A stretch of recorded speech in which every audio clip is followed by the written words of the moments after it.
the oil and gas downstream sector, we have several trends that are coming together, and the challenges that our customers are facing. First of them is and everybody sees that all across the world, is this price volatility. We see volatility in terms of price of crude oil, in terms of the products, the gasoline, the diesel across it's a worldwide. It's a very volatile market, and that is continuing to change, and that is forcing companies to having to react, becoming more agile. The second thing that we're seeing is worldwide, and it's more so, I'd say, more prevalent in North America and Europe, where we're seeing a demographic shift in the level of expertise of people. There's been a lot of people who've been in the marketplace or in their workplace for a long time and are nearing retirement. So these people are going to be retiring in the next 4 or 5 years or 10 years or so. And so the companies are looking to really digitize their best practices, digitize their knowledge and processes, so they can retain this expertise in some form as this generation retire. And the other thing that we're seeing is that we have increasing environmental scrutiny. Aging assets sort of combines two areas that sort of come at it from opposite ends. Environment scrutiny people look at it, and there's extreme scrutiny if there is an accident, and we have aging accident that sort of increases the likelihood of some failures happening. So people are really looking for some form of asset performance, predictive analytics, looking at data to prevent these type of accidents coming in. And the last, I would say, challenge / trend that people are seeing out there is that there is increasing amount of digitization, industrial digitization that manifests itself in form of just enormous amount of data that is available, just connectivity, ubiquitous connectivity, and people are trying to see how this data can be mined. There's trends coming in from the cloud and prevalence of cloud technology, which increases the speed of sort of IT transition that our customers can go through. They're really looking at how they can leverage these new technologies confluence to gain competitive advantage. So these are some things that our customers are at the C-level, at high level, are grappling on a day-to-day basis. They're seeing volatility across the supply chain. There are things shifting on a dime, and a technology which is coming to them, and a huge amount of data are sort of all coming together, and sort of lower number of people with expertise. Suddenly, they're trying to see how do they leverage all of these things through increasing digitization, increasing technology spend, and increasing focus on technology.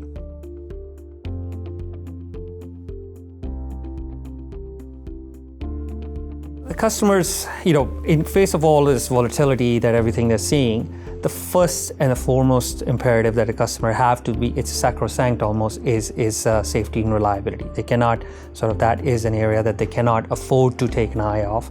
So safety and reliability is one of the top, and that's just simply from a perspective of license to operate. They need to, in order for them to stay in business, they have to have their operations to be safe, reliable, and have uptime. Otherwise, they can't realize value out of the operations. Digital security, cybersecurity is another sort of goes in the same safety and reliability. We sort of bucket. People are looking to make sure that what the information they have is safe and secure and don't go out there. Second imperative is, I would say, one of the top ones is looking at supply chain agility. So as their global market becomes more volatile, as people, these supply chains become more connected, there are both challenges as well as opportunities. And as the margins compress as well from a global competition, people are forced to make decisions, change their plans, to sort of adapt to opportunities as well as threats that might come in from competition. So they really have to have the agility to modify the supply chain, both to capture opportunities which are short-term, such as any opportunity crudes that might come across, or competition's refineries or regional refineries refineries go down, or competitive refineries goes down. They get these short windows of opportunities that need to be captured, as well as prices spike or go down low, they need to be able to adapt to these very quickly to sort of affect those in the operation. So there is a need for sort of horizontal digitization, because a horizontal digitization across the supply chain, so that they can digitize their supply chain and make it more agile, as well as vertical integration of vertical digitization of their supply chain, so that they can make these supply chain decisions and actually affect them and realize value into the operation. So they need to be able to connect those across through the operations to be able to realize these quick decisions that they make. The third area obviously is in when things get volatile, when things change a lot, you need to have operational excellence as a top priority. You need to squeeze, there's not a huge amount of investment happening right now in the downstream oil and gas space. So that means that the focus becomes inward. You can't grow by building new stuff. You have to get more efficient. So there's a focus on operational excellence, focus on the next one. Obviously from operational excellence, you can go out to asset excellence, making sure you in operational excellence, you're trying to get the most value out of your operations at the least possible cost, at the least possible energy. And at the third one area would be to asset excellence, to get the most out of your asset, maintain the high uptime. And the last area I would say is sort of enterprise decision support. You need to, as you sort of connect everything, and this is from our message around IoT, industrial IoT, is as things get connected, as huge amount of data come in, people are trying to foster collaboration, get multiple people to get visibility into what's happening, get them to collaborate and understand and make faster decisions.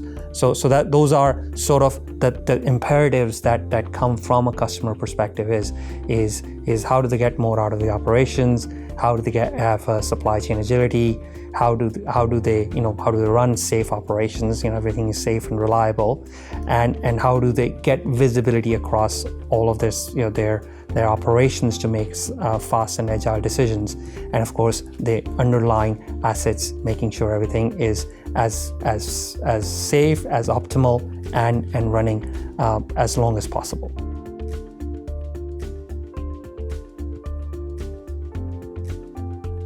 Schneider Electric has a huge portfolio. In fact, we are one of the biggest supplier of software solutions in the space of oil and gas. We have an unprecedented, in fact, none of our competition has the full breadth of our portfolio of what we can provide in oil and gas. And what we provide is areas, sort of our solutions apply in two areas. One is at the corporate level, at the supply chain agility level. I would address to that, saying people are looking to sort of make decisions fast, buying, selling of crudes, selling of products, which markets to play in, and how do they operationalize this as fast as possible. So we have offerings that provide supply chain agility. We have one of the top offering, which is in the area of unified supply chain management and how it also connects to the operations. So we have a very, very differentiated offering in the area of unified supply chain management, and that's in the supply chain space. And then once you come to the operational space, we have several portfolio offerings that allow you to make the best out of your operating assets. That include our design offering to make sort of analyze the plant operations and to modify them, to change them, to enhance them, to operate more efficiently. We have our optimization offering, which sort of essentially allows you to push the envelope, push the boundaries, push the limits within the operation and get the most value out of operation by getting it at the lowest energy, at most of the high value product at the lowest possible cost. Then we also have our solutions for our workforce enablement and knowledge retention. We have offering in the operate training, traditional operate training, as well as the more modern virtual reality and augmented reality based operator training. And another area that we are highly differentiated, and as we have really entered into this market through our late new portfolio offering that we have is in the area of Prism, which is the predictive analytics. That is looking at an analysis of, looking at data coming in from all your assets and trying to predict failures. So we're really looking to address all the concerns. So supply chain agility on one side, looking at the operations, we're trying to maximize, what you can get out of operations, maximize how people are supporting these operations, sort of, looking at workforce enablement and their knowledge creation, then looking at the assets area and bringing it, trying to predict failures, trying to maintain uptime. And the last area is sort of in the area of enterprise collaboration, enterprise decision support and visibility. We have recently launched some of our industry solutions, such as RefineryWise, which sort of bring information from disparate sources, contextualizes it, integrate this information into dashboards that make sense, sort of bringing, as you said, question was data into wisdom. That is exactly the intent of all this information, is to bring data to wisdom, to people, bring the data to right people at the right time with the right context.